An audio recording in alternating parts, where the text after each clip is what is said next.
Assalamualaikum warahmatullahi wabarakatuh. Salam sehat untuk teman-teman semua pejuang ASN tahun 2020. Sesuai dengan permintaan, kali ini kita akan membahas tentang soal SKB, kasus di ruangan RPD ataupun bedah. Ya, semangat untuk teman-teman. Jangan lupa persiapkan selalu materi-materi yang ada, kalian harus hafal. Jadi supaya kita nanti mengerjakan soal itu mudah. Kita lanjut ke soal yang pertama. Seorang perempuan berusia 50 tahun dirawat di ruang penyakit dalam mendapatkan terapi cairan via infus dengan kecepatan 21 tetes per menit. Pasien mengeluhkan nyeri pada area insersi. Hasil pengkajian didapatkan pada daerah radialis berwarna merah, bengkak, hangat dan nyeri. Tekanan darah 120/80 mmHg, frekuensi nadi 90 kali per menit, frekuensi nafas 20 kali per menit, suhunya 38,0 derajat Celcius. Apakah intervensi keperawatan prioritas pada kasus tersebut? A. Memindahkan IV kateter di tempat yang baru. B. Mengompres hangat di daerah insersi. C. Memperlambat tetesan infus. D. Mengubah posisi tangan. E. Menghentikan infus sementara. Saya beri waktu 5 detik untuk menjawab.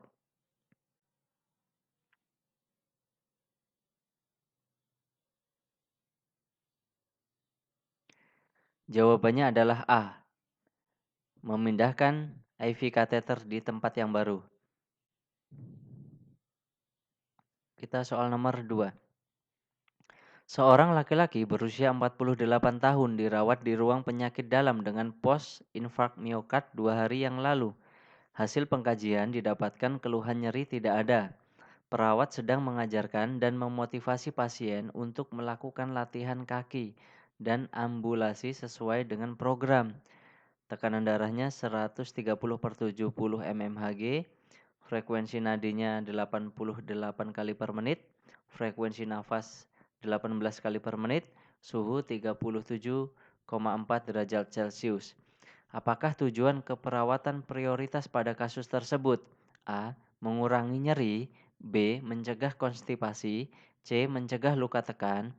D. Mencegah serangan jantung berulang. E. Mencegah deep vein thrombosis atau DVT. Saya beri waktu 5 detik untuk menjawab.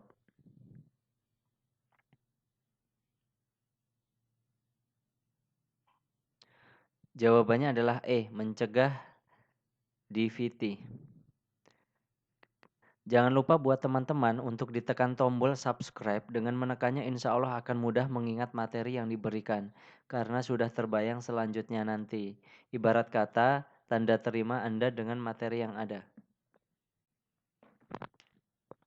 Kita lanjut ke soal nomor 3. Seorang laki-laki berusia 55 tahun dirawat di ruang perawatan bedah, sedang diberikan transfusi darah WB 250 mili, tiba-tiba pasien mengatakan sesak nafas, dada terasa berat, dan terlihat gelisah. Pasien memiliki riwayat DM dan hipertensi sejak 10 tahun yang lalu. Manakah prioritas tindakan pada kasus tersebut? A. Posisi tidur semi-fowler. B. Hentikan transfusi darah. C. Berikan oksigen per nasal kanul. D. Observasi tanda vital. E. Hubungi dokter. Saya beri waktu 5 detik untuk menjawab.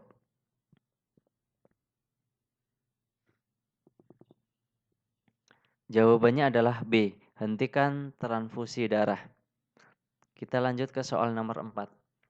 Seorang perempuan berusia 45 tahun dirawat di ruang penyakit dalam dengan keluhan luka di kaki yang tidak sembuh. Hasil pengkajian didapatkan tampak luka berwarna kekuningan mengeluarkan bau yang khas. Pasien tampak kurus, nafsu makan menurun, IMT-nya hanya 20. Pasien mengatakan sering pusing, tekanan darah 100/70, frekuensi nadi 94, frekuensi nafas 20 kali per menit, suhunya 37,4 derajat Celcius. Apakah intervensi keperawatan prioritas pada kasus tersebut? A. Lakukan pemasangan infus. B. Perbaiki kebutuhan nutrisi. C. Perhatikan asupan cairan. D. Lakukan perawatan luka. Pantau TTV setiap 4 jam. Saya beri waktu 5 detik untuk menjawab. Ya, jawabannya adalah D. Lakukan perawatan luka. Kita lanjut ke soal nomor 5. Seorang perempuan usia 30 tahun dirawat di ruang bedah pos operasi uretrolithotomy. Hari pertama, hasil pengkajian didapatkan pasien mengeluh nyeri daerah operasi. Skala 6 dari 0 sampai 10, pusing, mual, perut terasa kembung, dan merasa lemas.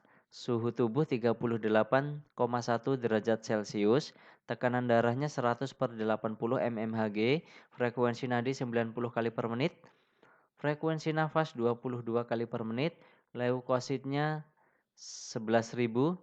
Apakah masalah keperawatan prioritas pada kasus tersebut? A. Nyeri. B. Hipertermi. C. Resiko cedera. D. Intoleransi aktivitas. E. Resiko penyebaran infeksi. Saya beri waktu 5 detik untuk menjawab.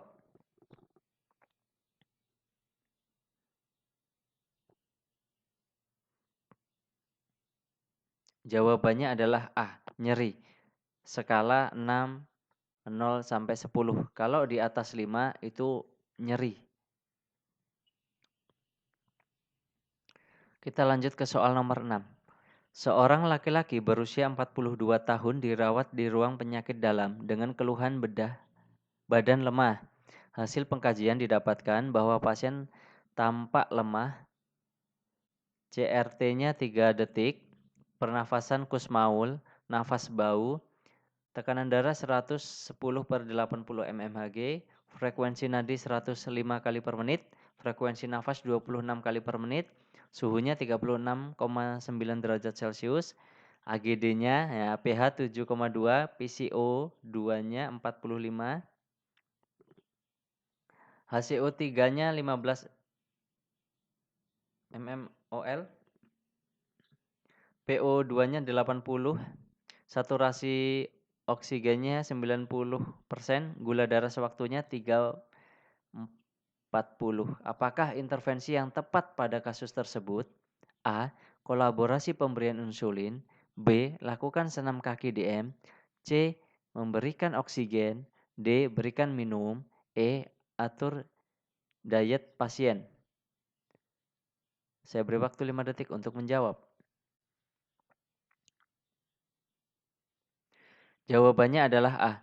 Kolaborasi pemberian insulin. Fokus pada gula darah sewaktu ya. 340. Kalau gula darah meningkat maka aliran darah pada vena itu akan melambat. Maka dari itu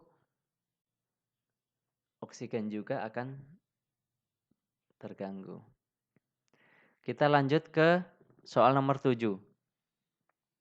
Seorang laki-laki berusia 30 tahun dirawat di ruang penyakit bedah dengan keluhan patah tulang paha kanan terbuka tadi pagi. Hasil pengkajian didapatkan, pasien tampak meringis, perdarahan sudah berhenti, dan luka sudah ditutup. Pasien sudah dibidai dengan 8 ikatan deformitas.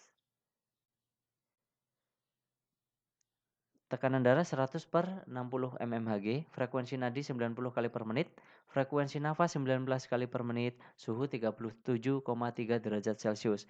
Apakah tindakan prioritas pada kasus tersebut? A. Pemeriksaan rongsen.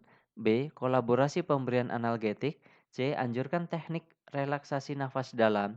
D. Istirahatkan daerah yang patah. E. Pasang infus 2 jalur. Saya beri waktu 5 detik untuk menjawab.